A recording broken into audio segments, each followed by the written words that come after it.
Right, good afternoon, everyone. We are here for a criminal sentencing. This is case CR 22-25-305. As we get started, the court knows there's a lot of people here in attendance, including the media. Media has previously been admonished in the court's order, as well as by the bailiff, as it relates to any reporting of name or imagery of any minors that may participate in this hearing. So I would request you follow those rules. For those in attendance, please comport yourself according to the normal conduct order we have for courts. Please make sure any phone or devices you have are silenced. Do not interrupt the proceedings. And with those rules in mind, we'll go ahead and get started here. So on the record is CR 22-25-305. State versus Candon Dean. I want to make sure I pronounce the last name correctly. Is it Dahle? Yes, Your Honor. Candon Dean Dahle. This is the time for sentencing. Procedurally, I'll note in this case, Mr. Dahle was originally charged by a criminal complaint on February 14th of this year with one count of lewd conduct with a minor. The defendant pled not guilty to the charge. After that, as the case headed towards trial, the parties mediated the case with a district judge here from our district who conducted the mediation. And on May 9th, the parties reached an agreement to resolve the case and put that agreement on the record. So there's not a formal written plea agreement, but the court wants to make sure I understand all the terms that were agreed to, because this was also what's considered a binding plea agreement under Rule 11F1C. And the court will note I have accepted the terms of the plea agreement and do agree to go forward with sentencing today after review of the pre-sentence investigation report and the psychosexual evaluation. So the terms of the plea agreement, as the court understands them, is that Mr. Dahle pled guilty to amended counts, 2 counts of felony injury to child. The state also agreed to dismiss a separate matter, not pending here, but in Bingham County. The state agreed not to file any additional charges. The parties agreed, as part of the binding plea agreement, the defendant would be placed on a term of probation to be determined by the court today. Parties are free to argue what the underlying sentence should be and argue for or against any local jail time to be imposed. The defendant agreed to participate in a polygraph examination, which has been completed and is in the record. And the defendant at the time had already completed a psychosexual evaluation. So those are the terms listed in the minutes. Ms. Blake, does that adequately represent all the terms of the state's plea agreement? Yes, Your Honor. Mr. Smith, does that also adequately represent all the terms of the agreement? Judge, I believe it does. Might I have just a moment with Ms. Blake? Yes. Thank you.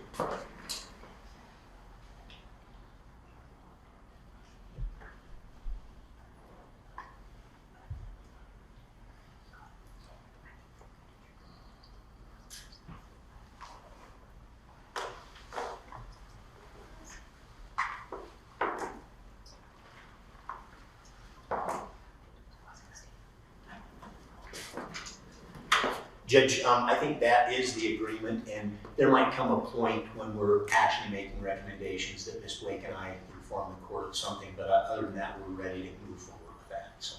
Okay. With that then, the court, as I mentioned, ordered the pre-sentence investigation report. That was filed in the case fairly recently here.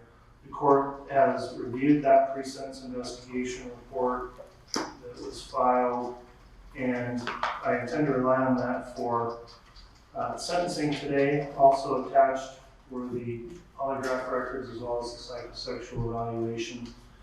So beginning there, I'm going to ask the state, Ms. Blake, if you have an opportunity to review those reports in preparation for sentencing today.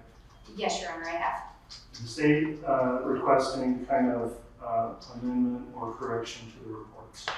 The state does not have any amendments or corrections at this time. Thank you. Mr. Smith, have you and your client both been able to review all of those reports? Yes, Your Honor. Is there anything in those reports that needs to be clarified or corrected? Your Honor, no corrections. We might make some points of clarity as we move ahead with our argument, but there are no changes to be made. Okay, then the documents will remain in the case unaltered. And as I mentioned, the court considers those for sentencing today. Next matter I'd like to bring up is order of any statements that may be made today in person. I'll note that I've received and have reviewed multiple statements on behalf of both the defendant as well as the victim and the victim's family members that are permitted. So there are victim impact statements contained in the record. Ms. Blake, from the state side, are there going to be any witnesses or victims who will provide an in-person statement today in court? Your Honor, I was just confirming, it's my understanding that all 4 individuals that provided the victim impact statements would provide 7 today. Okay, and the court will permit those here in a moment once I determine if the defense has any. Mr. Smith, in addition to your client who's permitted to make an allocution statement today, are there any other people that intend to offer any kind of a verbal statement today in court? Thank you, Judge. Other than the allocution, no, we would not be having statements or calling any witnesses. All right. At this time then, the court is going to move forward permitting victim impact statements, although these are not testimony under oath, they are impact statements and not subject to cross-examination. Ms. Blake, if you'd like to indicate, if you could, the order in which you intend to have the victims make their statements, I'll note that. And if I may have just 1 moment, Your Honor, and then just a point of clarification. I think pursuant to the electronic filing rules, which carry over into civil proceedings, is my understanding. Generally speaking, a minor victim should not be referred to by anything but initials or maybe victim or minor. I would ask that if anyone inadvertently discloses her identity, first, last name, anything like that not be broadcast or made available to the public. Okay, well, thank you for that important reminder. In terms of a minor who may provide a victim impact statement, I would ask that they not use the name, initials can be referred to, and if inadvertently the name comes up during these proceedings, I am going to proactively order that the name be sealed in the record as it's not permitted to be disclosed. So to our Court Administrative Rule 32. So for those of you who intend to offer statements, please follow that and don't specifically name anyone victim here. Ms. Blake, then in terms of order, is the victim going to be first? She is actually going to go last, Your Honor. It is going to be her father who goes first. And I guess as a point of clarification, I would also ask that if any reference is made to the father or any other related person's name, that not be disclosed either, as it could identify the minor victim. All right. I tend to agree with that. I've got the names in the record of the sealed pre-sentence report, and so I'm aware of who is offering the statements as they're contained in the pre-sentence report. So in lieu of calling out by name who's offering statements, we'll allow those to be read into the record, knowing that they've been identified in the pre-sentence report also, and that will help maintain the identity of the minor victim here to be sealed. So with that in mind, if you just would like to have the first person, and I would ask that they just indicate by initial who they are so that they can be corresponding to the report. Thank you, Your Honor. And would you prefer that they come forward and sit at council table and speak into the microphone? Is that the easiest? That would work the best to make the record clear, to sit in that seat next to you and talk into that microphone. Thank you, Your Honor.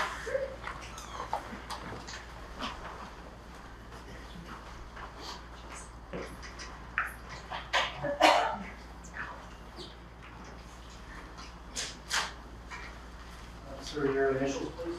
JR. Okay, thank you. If you'd like to provide your impact statement and email.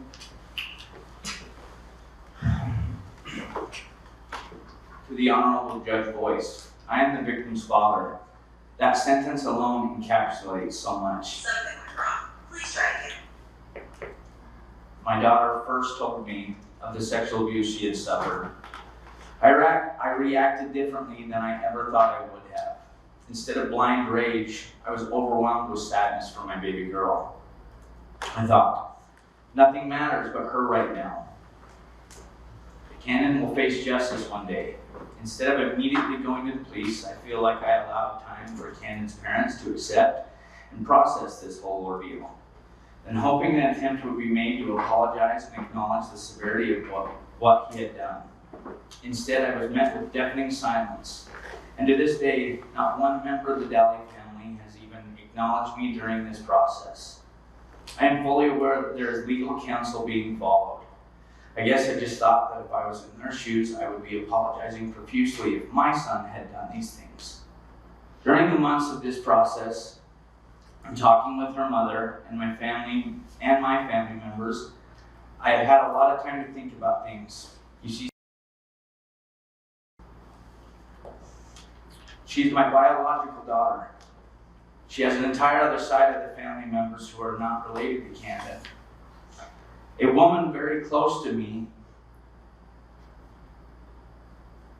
was a victim of sexual abuse. A situation very, very similar to my daughter's. I have witnessed for years not only what it does to the victim, but to a woman decades after the fact. I don't think men can even begin to understand what it does to them. You see, I cannot even hug my daughter. Touch repulses her. She cringes and pulls away every time I make an attempt to hug my girl. Please let that sentence marinate for a bit. The moment my daughter told me of the abuse, I turned to her mother and said, "The blood in her Hello Kitty underwear." There were a couple of times when my kids would stay with me and I would be doing laundry and I found blood in my daughter's underwear. I immediately went to her mother with what I had found. We thought it best that she try and talk to my daughter because of the sensitive nature. My daughter, being so young at the time, didn't know what was happening to her or couldn't make sense of it. Later, I began to be uncomfortable with the types of situations and affection I would hear of my daughter and Candon laying down on the couch under a blanket, watching a movie. I remember vividly having a nagging feeling, but I ignored it. I gave him the benefit of the doubt, thinking, oh, there's no way, he's a good kid, he would never do anything inappropriate. I can't tell you enough how I wish I had acted on that prompting that night. I went forward in mediation with an honest, sincere motive to not hate him, to try to heal my daughter and give her some semblance of closure, to reach an outcome where he was still held accountable for his actions. Well, after mediation was finished, I did not tell my family for a week what we compromised to, because I was so embarrassed. Ashamed of myself would be a more correct description. My family all thought he should spend at least a year behind bars, because what kind of message does it send if he gets a slap on the wrist? Let me clarify. I feel that my daughter extended mercy to him, allowing him to plead to lesser charges. I feel strongly that any attempts to lessen sentencing would further be a tragic injustice. Not only would it be a slap in the face to me, but to her family and society. In listening to my daughter, her earliest memories of the abuse she can remember are at the age of 7. I wish I could show you videos I have on my phone of her at that age. She is truly a gift from my Heavenly Father. She is filled with pure joy. Pure, absolute joy. Her laugh is so contagious.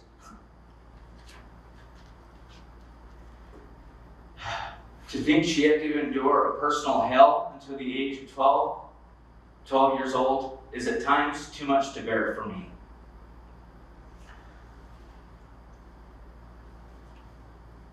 When I think about it, I start to feel anger, sadness, regret, and a whole host of other emotions. But most of all, I feel that I have failed in my duties as a father. I didn't protect my daughter. She is my youngest and only daughter. She is that most precious thing that I hold most dear. My main objective through all of this is to see justice for my daughter. I realize justice looks different depending on where you stand. Whether the perpetrator is low risk from offending again or not is not my concern. My concern is that he accounts for what he did to my beautiful daughter. I humbly ask that, Your Honor, please look at the law. Look at this as a father. My daughter deserves justice. We would like to close this ugly chapter in her life and begin the healing process. I want everyone to know that my daughter's innocence is worth defending. Thank you for your consideration. Please just identify yourself by initials and avoid any reference to a specific name of victim. Katie. I'm a stepfather. This is the most difficult thing that I've ever done in my life. My heart is heavy as I talk about the events that have taken place. She came into my life when she was only 2 years old. Her and I have a bond that I cannot explain. I love her. She is my daughter. I wanted her to enjoy my family as much as I have throughout my life. I wanted her to see no difference between herself and the rest of the family. We were a very close family, living in the same town, supporting one another, and working together to maintain those family bonds. She has always been a little girl full of personality and determination. My family was her family. Some of her closest relationships were here. Those relationships have been damaged by Candon's actions. She struggles every day with PTSD and emotional pain. We are learning how this trauma has changed the way that her brain functions, and that this will be a lifetime of her dealing with this pain. She has had several days where she cannot eat. She has lost many nights of sleep and has thrown up many days and nights because of this trauma. I often find her in my arms sobbing, crying uncontrollably, asking me why this had to happen. As a father, these things are hard to watch. They make me so sad. I wish so bad I could take all of her pain away and have the answers. She was so little when the abuse started. I have a lot of guilt that these things happened to her while I was in the home or even in the same room. I'm a broken man today.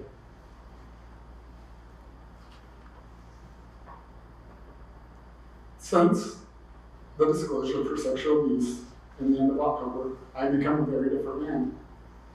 I was a person who loved life and could try to see the good in everybody. Now I struggle to see any good. If I feel like all this is my fault, that I should have protected her from it happening. I couldn't. And now I will live with this guilt for the rest of my life. From a young age, Candon would always push the boundaries of everything, even physical touch, oftentimes making people feel uncomfortable. There were a few instances that my wife expressed concern to me about situations, which I chose to ignore to avoid conflict. I'm still trying to understand how old Candon was. My heart is very broken.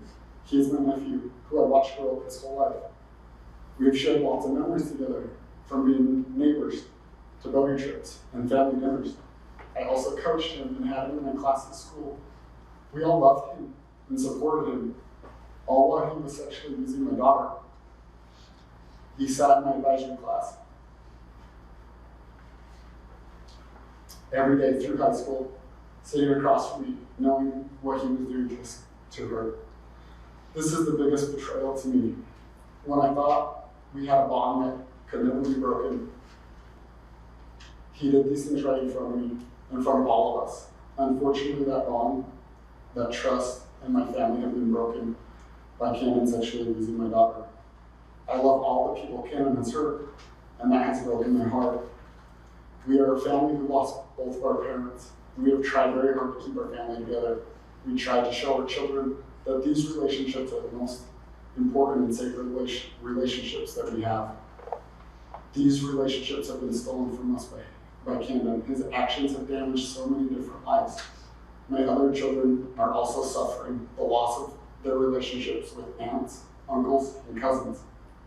I have lost my relationships with all my siblings. The only family I have left is inside the walls of my home. Candon's actions have broken this entire family. When my daughter disclosed she had been sexually abused by Candon from the ages 7 until 12, it was difficult to accept and face the fears that there were other possible victims. I was a wreck. I had to force myself to eat. I was sick. Since then, not a day has gone by that I haven't been sad, cried myself to sleep, or woken up in the middle of the night. My wife and I see a counselor weekly trying to learn how to live life again. All I can think about is how wrong Candon's actions are. There isn't a day that goes by that some aspect of her lives are not affected by the abuse that she went through. I know that my brother and Shannon were also a wreck after they were told that Candon had sexually abused family. I've been very heartbroken about how they decided to handle the situation. I wish the communication had not broken down between us. We gave Candon the opportunity to take ownership of his actions before we made the painful decision to go to the police. But he chose differently. This caused a divide in the family. This even further broke my daughter and my heart. And I have been confused as I have watched other actions done that hurt her. And I don't have an explanation for that. It upsets me to see her hurt more. I've been very scared, not knowing to handle the situation. But I do know that I would never be able to live with myself if I had not chosen to support her and get her help. She is going to counseling and getting the support she needs. From the very beginning, I've only wanted to love, support, and let her know that I want what she wants. Since this was reported, I've wanted everyone that was involved to get the help they need. The actions of Candon will not fix himself. He needs help. I do feel that Candon needs sex offender treatment to get lasting help. It would devastate myself and my daughter if he didn't get the help he needed and harm someone else. She has shown mercy in all of this. She is wise beyond her years. At times, the emotions of adults have been very high, but she has been able to look past that and see things for what they are. Every single thing she said would happen has happened. It is very difficult for me to be faced with the burden of deciding what the sentencing should be, but crimes committed against her deserve justice. She is the most important thing in all of this. I hope you will consider her making the decision.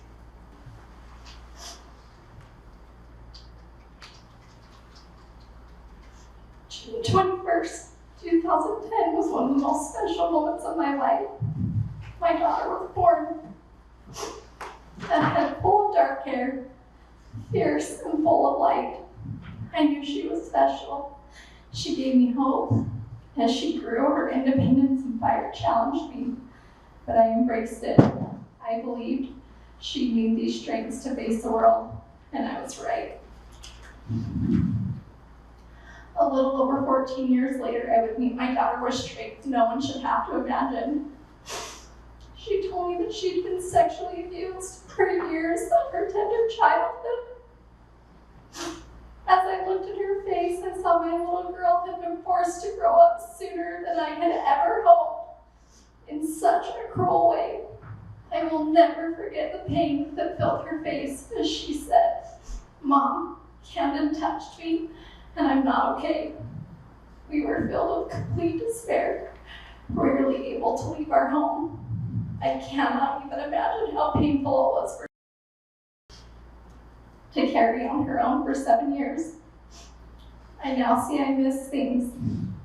She suffered excruciating stomach aches for much of her childhood. Many nights were spent in pain vomiting. This would come and go, but was a constant issue. She missed so much school. My dad told me she looked like she had cancer.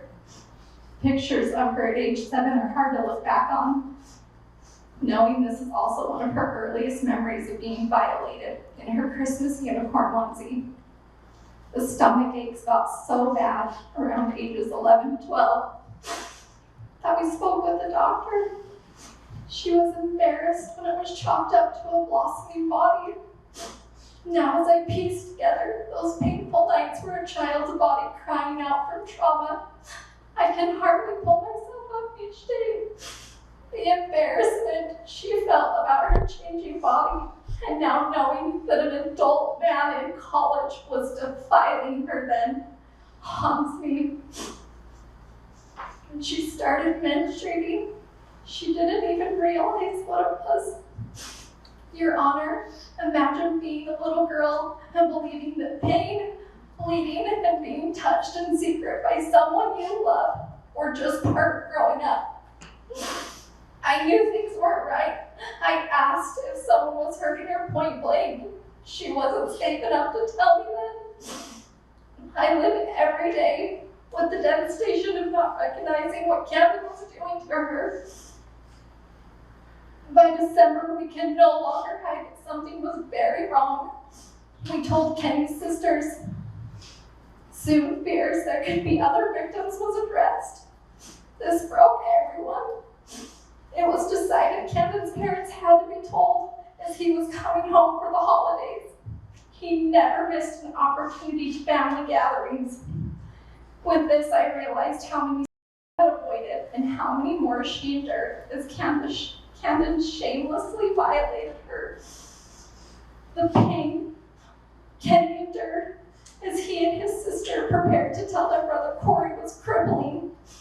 Soon after, his parents told us they had informed him of the accusations.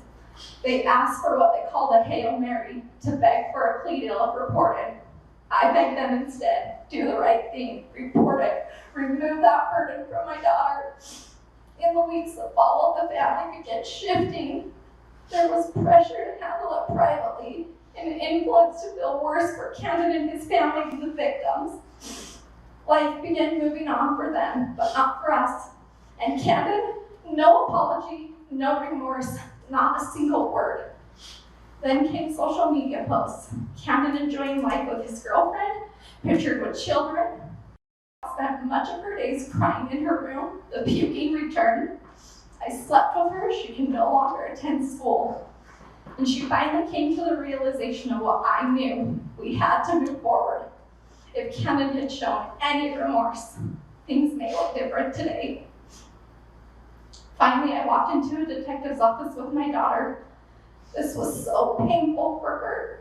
She told me she didn't want to do it, but she would to protect others. Weeks later, I held her hand for forensic interviews where she detailed years of abuse and grooming. She couldn't bear to have her fathers there.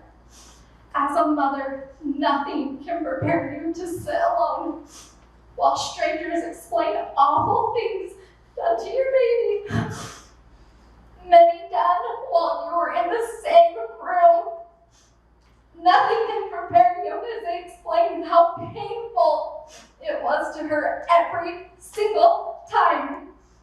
How a hand was put over her mouth so you wouldn't hear her cry out. How exhausted she became as she tried to fight it. I didn't get out of bed for days after learning of the aggressive, repeated abuse Candon inflicted on my child from ages 7 to 12. It breaks me when I think of the 7 years size and age difference. And while I lived her trauma, Candon shockingly returned to BYU baseball, featured on their social media, naming his dream basketball team, preparing for a season, and dancing in TikToks with his girlfriend. This contrast has been repeated and it's unbearable. Eventually the charges came. The family fallout we so desperately wanted to avoid happened. Victims were torn apart and relationships forever changed. Candon may have started abuse as a juvenile, but he faces charges today as an adult because he was a grown man in college when he returned to abuse again and again. These are not the confused mistakes of a child, but deliberate, premeditated actions by a skilled adult abuser who knew exactly what he was doing. And at nearly 22 years old, he victimized her again. He could have shown mercy and came forward. Instead, he forced her to face the shame and the family destruction alone. She has lost so much. I see it in her tears when she sees Candon's siblings, cousins, aunts have blocked her on social media. I see her pain when those who kept silent keep relationships she has lost. I've seen the color drain from her face when she fears she deceived him out. I take her to therapy weekly at a children's advocacy center where she tries to process feelings she should never have to carry. She dyed her hair, no longer wanting to be the little girl that Candon abused. My family lives daily just trying to survive. Despite all of this,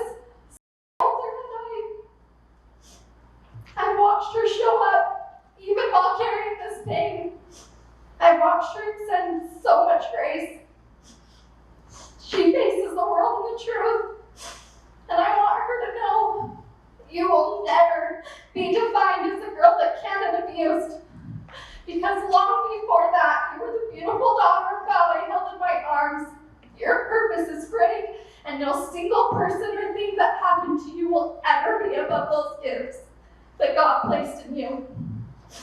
As for Candon, no one ever saw any effects on him. I cannot comprehend how he could so brazenly break her while living life so happily and fully. He needs great help, or I strongly believe he will hurt others.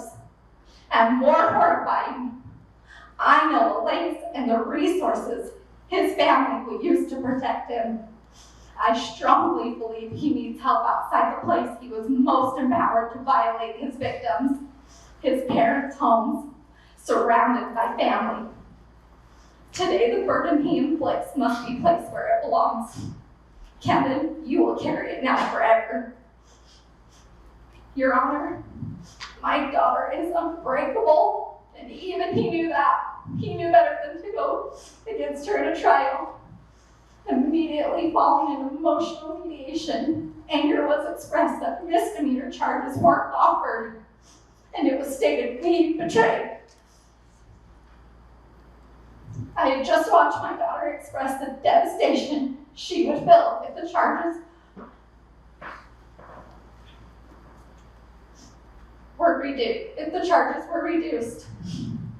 After hours of mediation where Candon refused sex offender registry, she was told that she would face a trial. She made a painful sacrifice with hope it would heal the family. It has crushed them. Sadly, Candon's entitlement and appearance is held above her trauma. This has been proven right to this very moment. Before court today, the scout looked at pages of character witness statements in support for her abuser, some written by people she has relationships with. I am left speechless at the audacity of the other party asking those who are trusted adults in life, her own dance coach, a counselor from the child advocacy center she attends, a teacher at her school, friends of ours with children her age, to support her abuser. None of these people know the full truth of what Candon did. This strategy was unnecessary, and it broke her heart. It is heartbreaking that at every turn she is further victimized, whether through manipulation masked as love and hope, through the tears of his mother, the pleas of his father, the stack of letters meant to convince the court he is somehow above his crimes. This is not remorse or reconciliation. It is manipulation and it is strategy. He has only ever been sorry for himself. The only time he has addressed his actions was when it was necessary to secure a plea deal. The letters of support proves he leads his very own family to believe that these actions are just the follies of his youth. And I pray you see through this. Your Honor, I have never supported a plea deal for Candon. And I have only supported my daughter. That's all I've tried to do. And the truth deserves so much more. The plea deal feels like a betrayal and a minimization. The PSI echoed exactly what I have known all along. The plea deal isn't enough for Candon to get meaningful treatment. I know Candon will look good on paper because he is a master at presenting. I am overwhelmed with grief as I fight for no choice in the sentence Candon inflicted on her. It is a lifetime. While she tries to rebuild herself, her abuser lives freely, protected by privilege. He faced fewer charges than he should have to begin with. He was allowed to plead down. He is in the comfort of his parents' home. He has never been financially responsible for his actions or anything in his life. As a mother, I ask for accountability. Please show mercy and protection where deserved. To the child harmed, I plead your decisions reflect the severity of the crimes he admitted and that you uphold the integrity of the PSI process and its recommendation. Please acknowledge the lewdness of his crime and the level of treatment needed for someone who would engage in this horrific conduct for years of their life. The public is watching what happens today, not just for but for every single child. I will never stop standing behind her as she tells her story.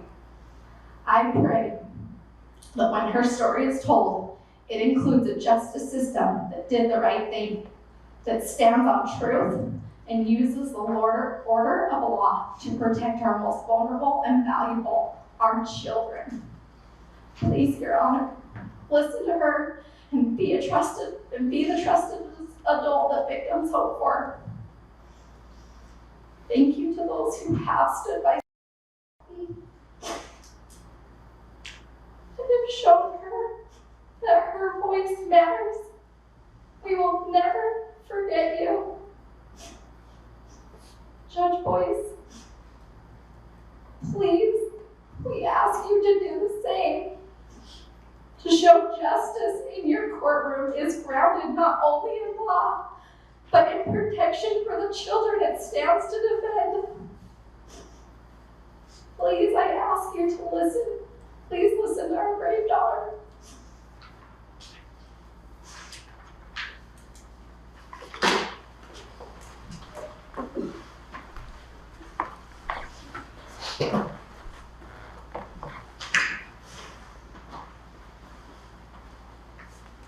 If you'd like to present your impact statement, you may, and please don't produce a copy of that, and you may go ahead and proceed.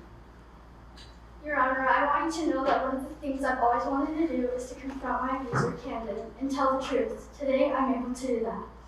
I'm a survivor of sexual abuse. Candon Dean Dahle hurt me in ways I will never fully heal from. I want Candon to know I'm not your victim anymore. I'm not your anything. My earliest memory of the abuse is 7 years old, but I know he was touching me before that. Almost every time we were together, Candon was touching me under my clothes. The abuse caused damaging memories for me. Some of the memories are so painful. The games he played where he would pick and choose when it hurt me were awful. Some memories are so damaging because it was me holding in cries of pain while Candon was being pleasured. Or it was me fighting him, but he would force it. I was just 11 years old when he covered my mouth because he didn't want the family close by to know what he was doing. He was in college then. I didn't even know what was happening to me, just that it hurt badly. I felt small, dirty, and confused because someone I cared about, someone I cared for, would stick his fingers in me and force me to do things to him. This is very embarrassing and painful for me to say out loud, but I'm tired of the truth being twisted by Candon. I'm done being afraid. I'm 15 now, and I know exactly what Candon did to me. Last year, my brother lost a friend to suicide. It hurts to say I understand how someone's pain can make them believe they wouldn't want to be alive because I was living with that same pain. Every single day since I was 7, Candon has made me hate myself. I wake up every morning and have to give myself a reason to stay here. I want Candon to know that many days I have felt he had rather ended my life than forced 7-year-old me to have to live through all those years of what he did to me. I knew I finally had to tell the truth, someone why I was in such pain or why I would not survive. I chose myself and I chose the truth. I faced my worst fears when I told my parents I was sexually abused by Candon. The next fear was realizing I might not be be the only one.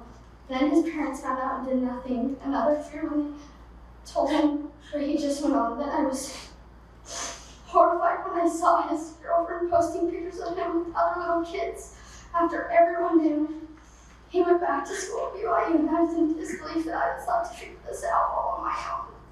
Then Candon lied to the detectives, finally some peace when he was arrested. Then I had to face more pain. Everyone shut me out. I lost my family. I want Candon to know you forced me to keep your secret for 7 years. I sat through your baseball games. I watched the world cheer for you. I watched you achieve every church stand in, and we celebrated all while I screamed inside because I knew the truth. When the lights went out, when no one else was looking, you would touch me, you would force yourself onto me. You didn't care who was around, you feared nothing. Well, everyone thought you were good. I knew who you really were. You made me hate you, you made me hate my own body. I still can't face it without being triggered. You didn't just hurt me physically. You broke something in my soul. You took my childhood. You damaged my ways to love and believe in people, in God, and in myself.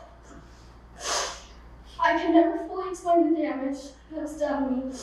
No 15-year-old should have to write victim impact statements. They shouldn't have to find five things that are real to bring them back to reality when PTSD hits. No 15-year-olds should have to go to their first day of high school. And then hours later, stand in the corner doing this. I love his family and it breaks my heart. I lost them, but I no longer love him. He made his choice when he hurt me. He kept making his choices when he was an adult and kept coming back to abuse me. It was never a one-time mistake. It was years he had chose to sexually abuse me. But I took my power back. I took it back when I was 12 years old and pushed his hands on me for the last time. I took it back when I sat in front of the detectives and told him exactly what he did. I took it back standing here today and saying his name out loud, letting people hear me. Candon acts powerful and entitled, but all it took was a 14-year-old girl to show the truth. I want him to know you lost to me. I'm the one who ripped off the mask. Your Honor, I want you to know my real feelings about mediation and the plea deal. I feel he should have a lewd conduct charge because many charges of lewd conduct is what he did to me.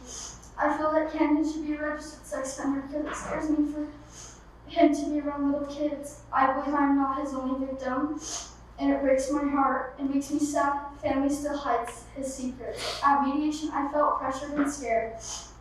The only reason I agreed was because I wanted a relationship with his family, but I know that's not what I'm going to get. It breaks my heart. Candon's father, Corey, has made it very clear with his anger that there will not be room for me in the family anymore. It hurts so bad that when I see him in public, he is annoyed at my presence and shakes his head. I never wanted anything bad to happen to Candon, but he broke the law and he broke my soul. I do believe he needs to go to jail. He needs sex offender treatment outside his parents' home because they are a big part of his problem. Even the investigator could see that. I've known Candon hasn't ever been genuinely sorry. Everything has been scripted for him. Your Honor, I have worked so hard the last 5 months to find things I love in. Because he took everything from me. I finally found 3 positive things in my life. Dance, starting high school, and counseling. Candon had someone from all of those parts of my life write letters of support for him, even my own dance coach. That broke me. But I refuse to let it continue to break me down because Candon is sick. He is not winning these battles against me anymore. That's the reason I keep going. Your Honor, I know because of the rules of the deal, you have to either accept it or reject it. If I could ask for one thing today, it would be for you to reject the plea deal. I do understand what that means. More court and more of my time. Candon needs to be held accountable for what he did to me and not given it way out. That makes it look smaller than what it really was. Accepting the deal wouldn't be real justice for me or a way for him to get the actual help he needs. I might have been manipulated by him in mediation, but I'm done with that. That's what I've had to go through my entire life. If you're going to accept the deal, I'm asking you to sentence him to the highest level possible because what he did to me isn't just any version of that crime. It's the most serious kind it could be. I need you to know if he gets off today, I would wonder for the rest of my life why I ever put myself and my family through this pain. Please don't take away the only part of this that gives me some sense of peace, knowing that what he did matters enough. I hope you will listen and understand I have sacrificed everything for you to hear me. I want to end by saying, sadly, I know so many girls face this situation. It isn't right. I want them to know confused little girls grow up, we survive, we are powerful, we fight, and we never lose our voices. I know this because I lived and now I'm going to choose to rise. Your Honor, thank you for your time and listening to me fighting. This is a case that has been emotional and difficult, I think, for everyone involved from the start. And when I say everyone involved, I think as the courts heard through the victim impact statements, this is a family situation where it has extended beyond the defendant and the victim. It's extended to their families, it's extended to relationships. There's been a lot of hurt and a lot of pain. This was a case that, given that, we held a mediation. I'll say it's probably the longest mediation that I've been involved in. We mediated for hours to try to reach a resolution. All parties were involved in the mediation and coming up with a resolution that would result in something short of ending up in trial. That's often where the state's at with cases like this. There's a lot of outside factors, a lot of things that are considered, but oftentimes it's looking at whether we go to trial or whether we reach some kind of a resolution. In any case like this, and in this case, I would commend the victim on being brave and being a survivor for coming forward. As statistics would show, oftentimes these types of cases go unreported. Just the fact that she was able to vocalize has made her a survivor.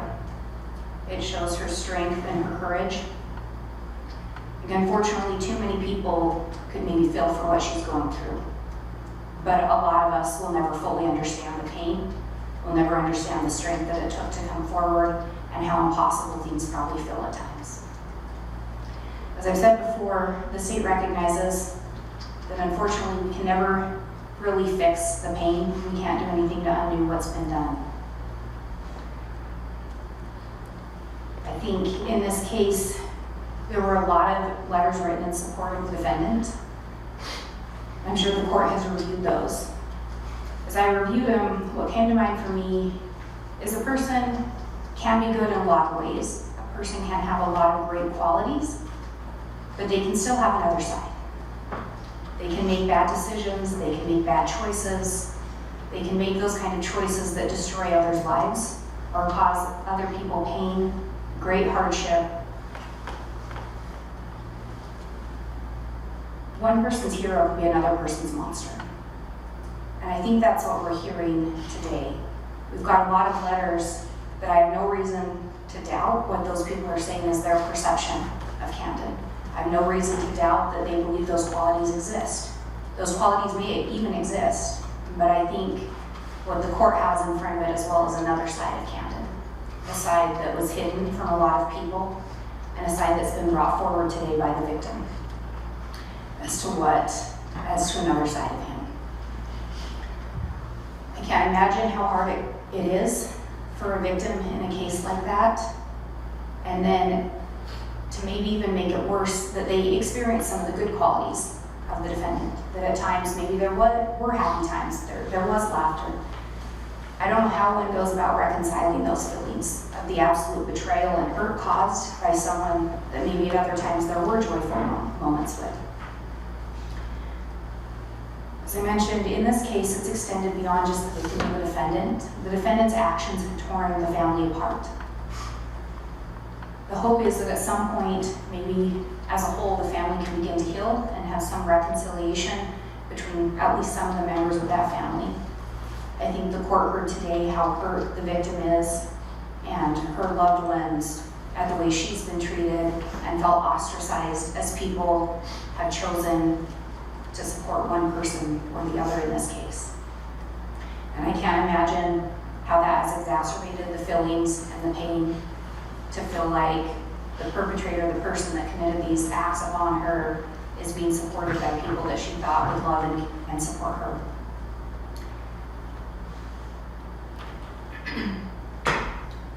when we look at everything with a case, we look at the actions in this case, they're horrendous, they can't be undone. But the state also has to consider all factors. Some of the factors in this case include that, and as part of the deal, the state had agreed not to bring any additional charges. Those charges were in relation to the victim in this case. The remaining charges the state had were committed when the defendant was a minor. I'm not downplaying that, but that is a factor that the state has to consider, is the age of the defendant as well at the time the crimes were committed. That doesn't undo the age of the victim or what she endured or what she went through. As the court indicated, this plea agreement is the result of a mediation that was held. The other factors that the state took into account and that we have to consider are the psychosexual and ultimately the polygraph that was done in connection with that psychosexual. As far as the defendant, he did come forward at the time the plea agreement was reached. We entered into he entered a guilty plea that evening. It was actually into the evening, I think, at that point that we reached that agreement, and he allocated. He took accountability at that time. The state also looked at the psychosexual in this case. The psychosexual, at the end of the day, indicated that he is estimated to be a low risk to reoffend, and that that's a very positive indicator for future sexual behaviors. The polygraph indicated that he was truthful in what he disclosed. The disclosures, including the original count here in Fremont County that took place when he was 18 years old, being the last indicated event of any kind of actual sexual contact with a minor.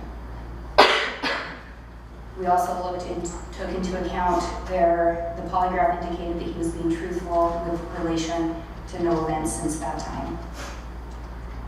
In addition, the polygraph had recommended that he should have no unapproved contact with minors. The state has asked for that. It's been part of a pretrial release. We would ask for that as part of any probation. There was also a recommendation for maintenance polygraphs. That's something the state routinely asks for in cases of this nature. The indication was there was no perception of current problems controlling sexual urges or behaviors, that they would recommend that he participate in some treatment, and that there was a concern that he needed to understand these issues don't just go away. Even if he feels that they're not an issue right now, these persisted in the past, and there's something that need to be addressed to ensure that they don't dominate or create problems for him going forward. The final recommendation and note was that he would be easy to supervise in the community. The state looked at all of those things as well during the mediation and before the mediation. We did not have access to the polygraph until after. The state has since reviewed that to confirm that what was reported in the psychosexual has been confirmed on the polygraph to be that there was no indication of deception. The state's recommendation, though, is for a hefty period of probation. The state would recommend a period of not less than 10 years. We would recommend the court consider 15 years of probation. We would recommend an underlying sentence of 5 years fixed and 5 to 10 years indeterminate, depending on the term of probation imposed by the court. The state's belief is, given the recommendations of the psychosexual, that he would be easy to supervise in the community, that he has not had any prior criminal history, and that he is a low risk to reoffend and could be treated in the community, that term of probation would give a good chance to see and a good term to see, is he actually going to be compliant? Assuming the results of that psychosexual are correct, it would lead the state to believe that he should be able to be supervised in the community, that he should be able to complete sex offender treatment, that he should be polygraphed to ensure that that is going on, but that if he is not compliant, that if there are any issues, that is a lengthy period of time to try to ensure that additional punishments could be imposed if necessary. And when we look at additional punishments such as a retained jurisdiction and or prison time, if it appears that he is not going to be successful on probation, that he at any point changes from a low risk to reoffend, that we have a significant period of time to supervise him, and he has a significant period of time hanging over his head. as potential prison time to ensure that he is compliant with everything that's recommended.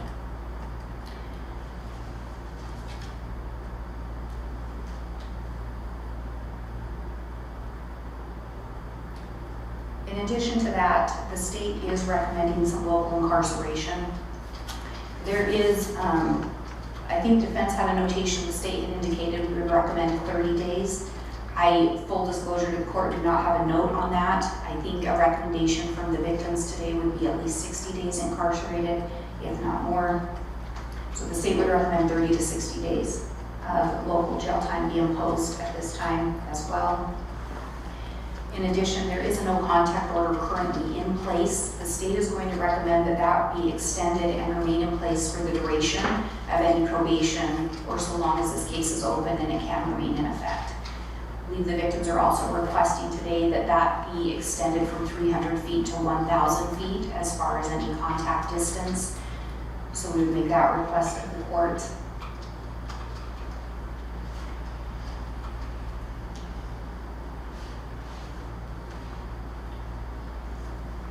I would ask that we leave restitution open for 30 days as well to confirm whether or not there will be any requests for restitution.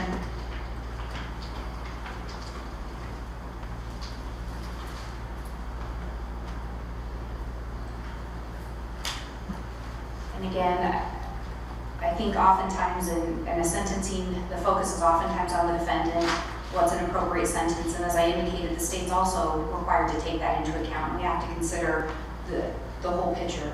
And we have to consider factors that are good for the defendant, bad for the defendant. I think sometimes in the process, though, victims can feel that they get a little bit lost and that it's not about them as much. I know a lot of positives have been said about the defendant in the letters of support for him. They've indicated, I think, leadership came up a lot as a good quality, and essentially he's described as a very charismatic person. I think that coincides as well with what happened here. I think people that have those great qualities, that have leadership qualities and are charismatic, they can use those qualities for good, and they can also use them to do evil or bad things. I think that term of probation will ensure some time to see how is the defendant going to use those qualities that he has. I think the hope is, in looking at the victim, we also have heard a bunch of great qualities that she has. We've heard the struggles that she's going through, though. And the hope is that at some point, hopefully, she can find healing, she can find some peace. I don't know, again, with the court process, I don't know if there's ever a magic answer or a great way to bring that about, but that is the state's hope, is that she can find these things as well. So I think with that covers the recommendations from the state, unless the court has any questions. I guess one final note, just as far as fines, the state is not as concerned about the fines. We would want the money to go towards treatment, or if there is a restitution request, we would ask that those just be the paramount in the court factoring in imposing any fine or whether to suspend any portion.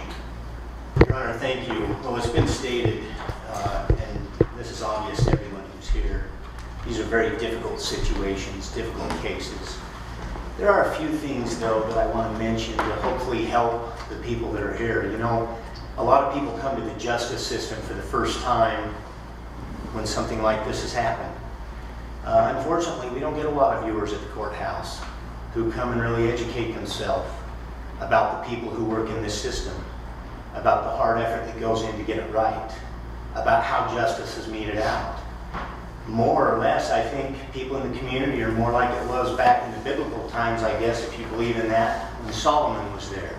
And they come and say, oh, use your great wisdom and tell us how this has to go today. And we will just let that be justice. And we hope that you, Judge, have the wisdom of Solomon, that we can dump our problems, whether it's a divorce or whether it's some other legal problem, on a judge's lap. And then often when I'm in the community, aside and apart from this case, you hear things like, oh, I got screwed in my divorce, my lawyer, or the judge, or the system. It's never accountability. It's never on the person. They don't ever come and participate or watch the experts that we get involved, or see the evaluations, or see the reporting, or see the work that's done. It's always a scoundrel lawyer, smoke and mirrors, people not getting it right, the justice system doesn't work. And you know what? Justice system has big shoulders.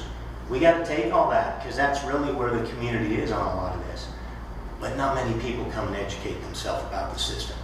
Not many people take the time to learn what really goes into a case.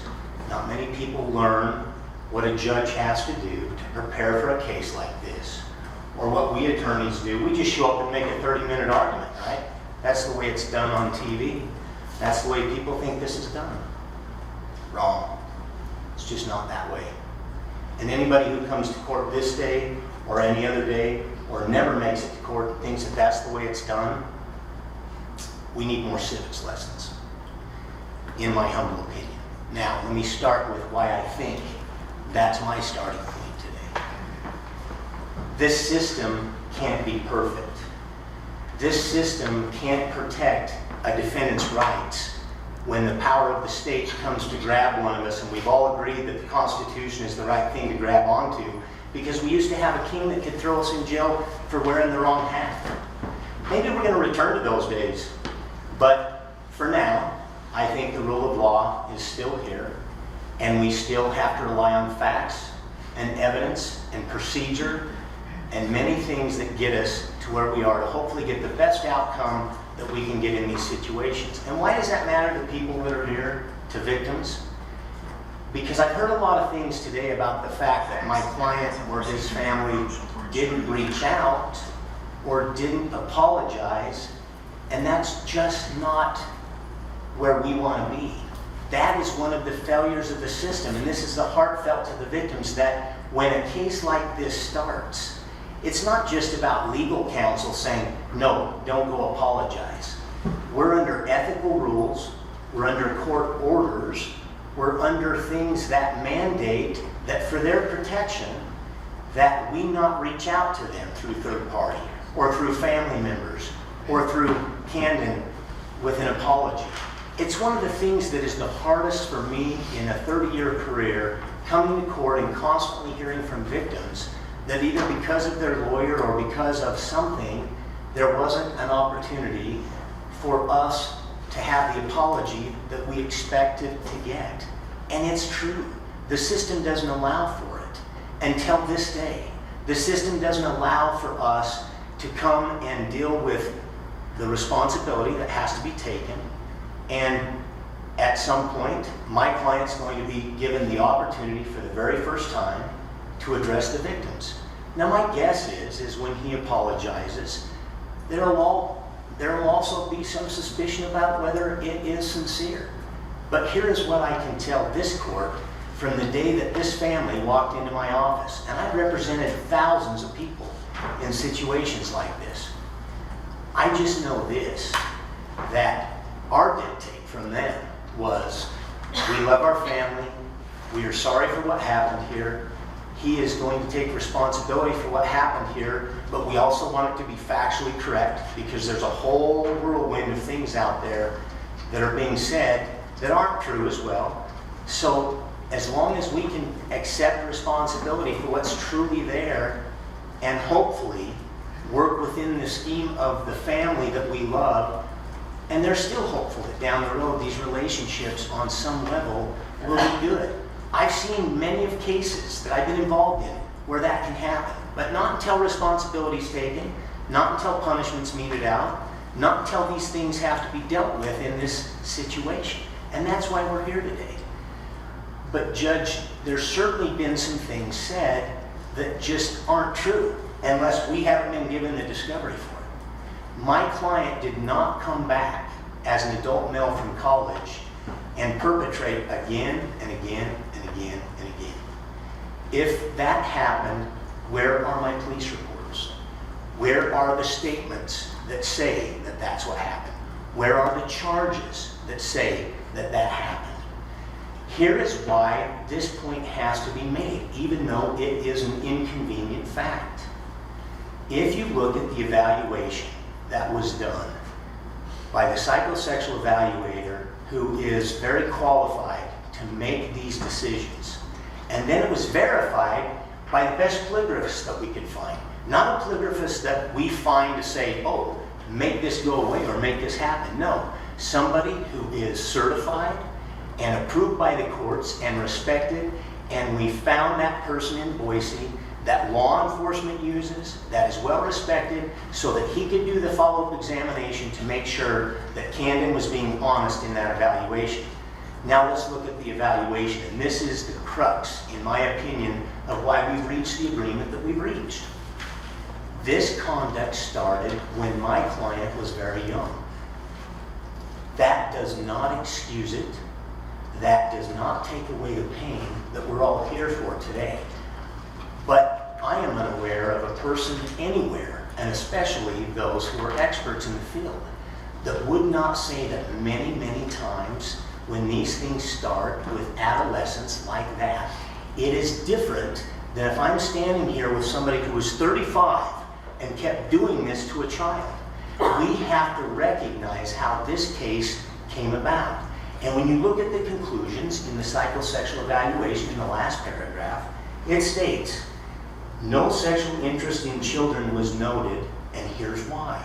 Because this conduct started when he was a child and progressed until this charge, which happened shortly after his 18th birthday, which he's here for, which he's accepting responsibility.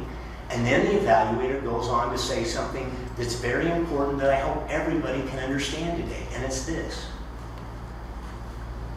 In order to fall within the below average risk level, an individual with a static 99R score or 2 must have a very low level of criminogenic needs as noted on the stable 2007. And we all know these testings because we see them, we work with them. The general public's not going to know. But he goes on to say, regardless of his actual level of motivation to engage in sexual offender treatment, his estimated risk for sexual recidivism is very positive, and the diagnostic and his behavior very low for recidivism. And it's also obviously not a known fact today, which I hope will be helpful, that my client started that counseling immediately when they contacted me. There is very few times that we can get somebody into treatment prior to a sentencing. There's not enough resources in the community, which is another thing that's interesting about a community, you know.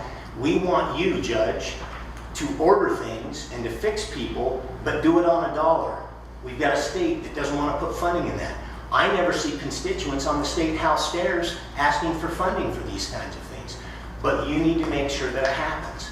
So what we did, because there isn't that opportunity, and because they won't let somebody start counseling prior to a plea of guilty, because there's no room, we got my client over to Blair Gardner, and he has now been months into this kind of treatment.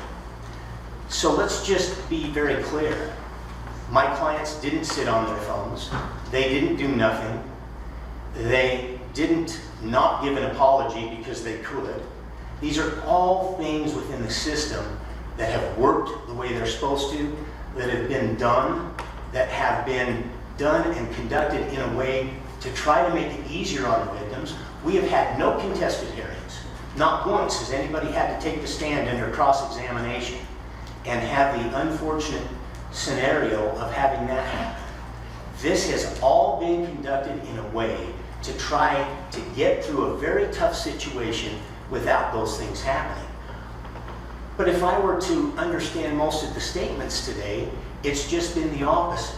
One of the reasons that Ms. Blake and I got this into mediation is because many times we see families that are able to still salvage relationships because of mediation.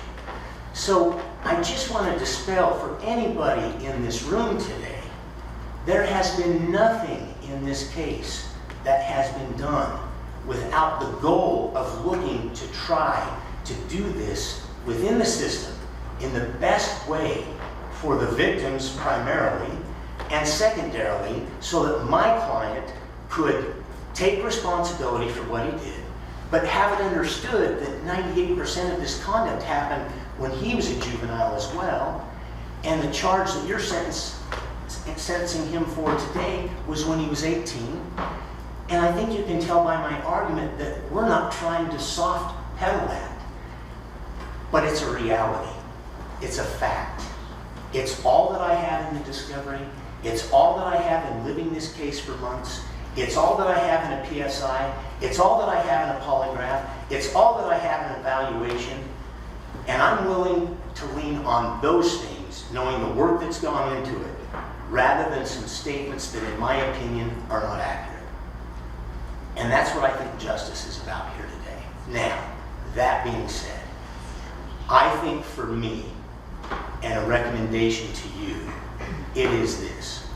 I have not worked with a family that has been more supportive to try to have us manage this case for the benefit of the victims. They may not believe that, they may not care to understand that, but it's a lack of understanding about how this case has proceeded versus how this case could have proceeded. And I can't do anything to change perception. I can only deal with the facts of how we have handled this case and how we've come to this point. And I think Ms. Blake did a good job in explaining to the court a lot of that to get to the point of my comments. We would recommend a 3-year fixed. If this court gives a 5-year fixed, my client will take that and move forward in a positive direction and try to accomplish anything that he can to prove that he is willing to pay the price for what's been done here. But as I look at this, and as I look at the age, and as I look at the reporting, I think that a 3-year fixed and a 7 indeterminate is what falls within the range of what I've been seeing from around the state. So I would just simply throw that out for the court's consumption. There is one little problem that we have, but I don't think it's a big problem. But there's no doubt that my notes show that when we talked about local jail time, there was some real back and forth on that.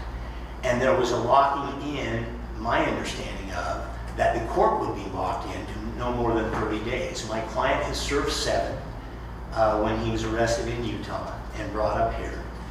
And I think it went back and forth a little bit between what the victims wanted of 60 and what the 30 was. And let me just say at this point, Judge, and this court's aware of this, Judge Watkins, very experienced judge, very good human being, navigated back and forth between the parties, very well mindful of all the emotion and of all of the relationships and of all of the situation going on here, as well as the age of my client at the time and of the victim.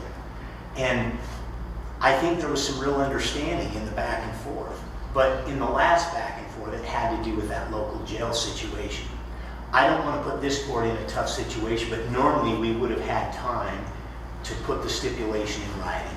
I can only go from my notes, but I know that the last time Judge Watkins came in, that's what he told us had been agreed on, was no more than 30 days of local jail time, knowing that my client had spent 7. For us, Judge, I simply note that because it would be derelict on my part not to, based on how we then walked into court and went forward with a plea agreement, which was the right thing to do that night. But normally, both lawyers would have time to, send documents back and forth and discuss that. So wanted the court to be aware of that. Judge, I know you've got 4 related goals that you have to consider today. That's another thing that the public doesn't always recognize. Rehabilitation, it's definitely one to focus on here. My client obviously is young, and if we do the rehabilitation, there is no reason that he can't prove to everyone who can be skeptical that he can be a good community member and move forward in a positive direction. It also focuses heavily on what we need for the victims. The restitution, obviously we have no objection to that. That's part of the other related goals. Seeing to it that punishment is meted out, seeing to it that there's a deterrent effect, and I'm for all of those things. But again, this is a little unique. If I was standing here with somebody who was in their 30s, 40s, 50s, 60s, and had done this to a child, I think the deterrent effect is somebody needs to go to prison, and they need to go to prison for a long time, so that somebody with a developed brain in that age group knows that if that happens, then this is what's going to happen to you. This has to be at least looked at in the situation that came about. And that's why it's different with those related goals. And I think that this plea agreement fashions into that hard work by experienced lawyers and judges that got us to this point. But we also trust this court. And I've had many cases in front of this court, and I have told my clients that this court is fair and just and will make the right decisions for the victim and for all involved. But your specific related goals are those four, and I'm aware of that. And I would just submit to the court that we've tried to focus on those as we prepared this binding plea agreement. And I think we've done a pretty good job reaching most of those goals. Is it perfect? Obviously it's not, because we have people who are unhappy about it. But from within the system, and from what's been done here today, and from what's been done for months that I've had work on, I feel confident that we have done everything that we could within the rules and within the no contact orders and following every ethical obligation that we have. And because of that, it's one of the downfalls as well. The family has not been able to hear apologies. They've not been able to hear from the defense. It's not the wish of us. It is just the reality of the system. And that's where I would like to end, so that hopefully there's some understanding on that. But I would just indicate that I have seen over the months my client's reactions, his work, his effort, his interviews. And I know that he is heartsick about this. He's heartsick that he hasn't been able to reach out. He's asked many, many times. We've told him that under the ethical rules and the no contact order, that opportunity will be today, and he knows that. I think he's been preparing for that. And today will be the opportunity that he gets to do that. But I hope, for whatever it's worth, that any of the comments that have been made today, that there's at least been some understanding that we all work within a system that our society has given a job to take care of the most important things in our life. But not many people get involved in the system to really educate themselves about it until they find themselves here. And then sometimes it feels almost like there's this hollow understanding of what we really have the opportunity to do, or what we're really trying to accomplish. And yet, I have no doubt that Ms. Blake and the state and myself and my family have tried to reach a result that would mete out justice. And with that, I would submit. Thank you, Your Honor. I just want to say,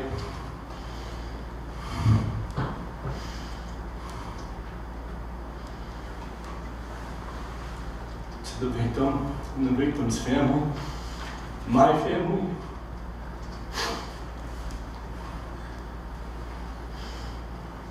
that I'm sorry, and I truly do mean that. I know I can't fix what I've done. I can't take back what has happened. But I do want them to know that I am trying to rectify. I have been, as Curtis has stated, I am going to counseling. I'm learning things. I'm progressing. I'm learning how it has affected the victim and their family and their extended family, how it's affecting me, and how it's affecting people that I might not even know. And I truly am sorry.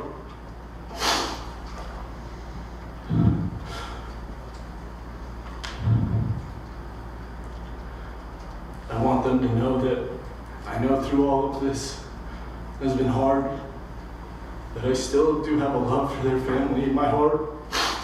And I know that if that's not reciprocated, it's okay. But that doesn't mean that I don't care about them and their well-being.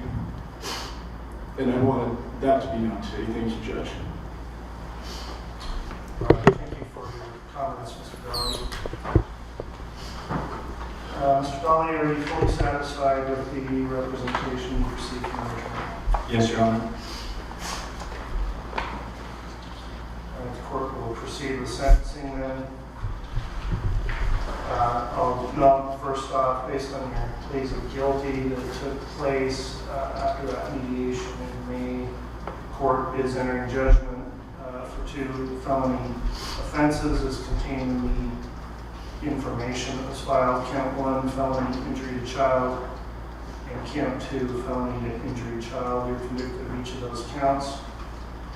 Court's considered all this information, a pre-sentence investigation report, psychosexual evaluation, polygraph, considered the terms of the plea agreement. I'll note that the plea agreement, as indicated in the minutes of the record, is the plea agreement that the court confirmed was reached in terms of the binding nature of those terms. I understand how the parties arrived here. These are very difficult cases. I agree, absolutely. It's a tough system. It's certainly not a perfect system. It puts people in all kinds of difficult positions, facing trials, the right to remain silent, which becomes a necessity to remain silent. Otherwise, cases will work out to the detriment of defendants, which doesn't permit them maybe to make the kinds of apologies or statements they would normally make in other situations. But any defense attorney will advise clients never to do that until a case has been brought to trial or is resolved through a plea agreement. In looking through the case here, many things strike out to me on both sides here. Mr. Dahle is still very young when this happened, no previous criminal history. That's a tough thing to go from no really prior record at all to being a convicted felon. You lose important rights in life as a convicted felon, which comes as a result of those convictions. I believe has shown some sincere remorse and regret for what happened here today, is taking steps to address the issue with counseling, was forthright in a polygraph and passed I shouldn't say passed, but in showing significant deception on concerning questions that were asked about what happened, how often it happened. And that's the evidence the state also has to work with the trial. I've worked with both these attorneys for years. They're both very experienced and capable, and I understand this mediation results in plea agreement probably doesn't make anyone happy, but this is what parties decided to do moving forward. I can't ever recall a sentencing where a victim asked me to reject a binding plea agreement. And after listening to the statements, I sat here and considered, should I do that? Should I just unwind the deal you reached? I determined not to do that, and I'm still not going to do that. That mediation was done with an extremely experienced mediator as well, and so there's always reasons why people have to reach compromises in these cases, and it can be frustrating for both sides. That's where the case landed with these binding plea agreement. So based on that, then I have to also look at the aggravating factors here. The very young age of the victim, who still seems very young as she's testified here in court today. The impact statement given by not only her but her immediate family was very powerful, very moving for me to hear. Difficult to listen to. And the fact that no matter how this all resolves, there's probably a rift forever amongst this family. And that's something Mr. Dahle, as a young man, I don't want to carry that around. But that's what's happened as a result of your own selfish and foolish conduct. And it just strikes me as so unnecessary with all the things you have going for you, that you would victimize someone in your immediate family, that you had a position of trust as an older family member and took advantage of that in a horrible way and impacted somebody forever. And so, getting to the sentence, I have to look at the sentencing objectives that I consider what adequately addresses the protection of society, what adequately deters you from any future conduct or others who are aware of the consequences of the case. That's deterrence of the public generally. Rehabilitation, which comes through the form of the counseling that's going to be ordered as a term of your probation here. Punishment or retribution for wrongdoing. And punishment is oftentimes, I think, not only to punish the defendant, but it is to send that message to society. It's also to give some sort of sense of justice and fairness to victims of crimes. And so that's a permitted thing for me to consider in looking at what is the proper sentence here. So while the plea agreement's terms left some of the things binding, I have no control over because I've accepted that. There is still discretion in terms of the term of probation, the underlying sentence, and any local jail and other matters that could be decided here. So with all that said then, count one of the information, the court is going to sentence you to a fixed minimum term of 5 years, followed by an indeterminate term of 5 years for a 10-year unified sentence. Count two, a 5-year unified minimum sentence, 5-year minimum sentence, followed by a 5-year indeterminate sentence for a 10-year unified sentence. Those are run concurrently. The court is going to place you on probation for a term of 8 years from today. In terms of your probation, Mr. Dahle, I'm going to require you to complete 100 hours of community service on each count for a total of 200 hours of community service. I'm going to specify the amount of $1,000 for each of the 2 counts. Court costs are assessed. The state is given 30 days to submit its request for restitution. If it's not contested, the court will enter that order of any amount requested in restitution if the defense believes it's unreasonable and available for hearing to determine that amount. If the state waits beyond the 30 days, I consider that waived. In this case, the court's going to have 180 days of discretionary jail. I am going to require you to go through any sex offender-based treatment or other treatment and counseling that is requested by your probation officer as it relates to the recommendations in the psychosexual evaluation, that you engage in that treatment, that you be subject to maintenance polygraphs throughout the terms of the term of your probation. I'm going to have that order as requested by the state that there not be unaccompanied contact with minors except as permitted through permission by a supervising probation officer. You are required to submit the warrantless searches of your personal property while on probation.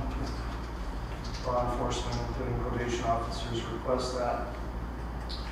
And the court is going to grant a request at this time on the no contact order to expand the range of the contact order from no contact order from 300 feet to 1,000 feet.